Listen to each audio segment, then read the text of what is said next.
woman buried herself in a volcano for 20 years to pursue fair skin. When she was discovered, her entire body was covered in thick volcanic ash, and she had lost most of her memory. The only things she remembered were her and her boyfriend's names, and that she had once worked at a certain hotel. The police immediately contacted the hotel owner, asking if she recognized the woman. The owner went through the records and confirmed that the woman had indeed worked there 20 years ago. Then, the owner provided the police with a phone number, which the woman had left. When they dialed the number, a man's voice answered. The man confirmed that the woman was his mother and said she had just gone out to walk the dog, suggesting the police call back later. Meanwhile, the boyfriend, who had been notified, arrived at the hospital, but when he looked at the woman, his eyes were filled with fear. No matter how she called out, he didn't respond at all. Instead, he hurriedly left the hospital. When he got home, he was shocked to find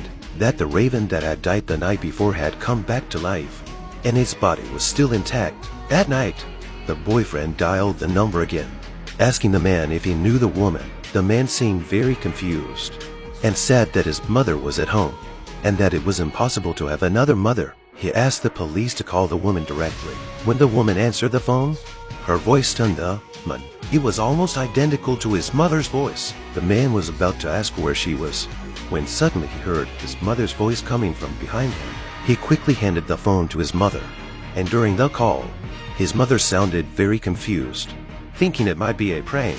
However, when the woman mentioned the boyfriend's name, his mother's expression instantly frownsy, and she quickly hung up the phone. Touching his necklace, and an inexplicable sense of unease arose in his heart.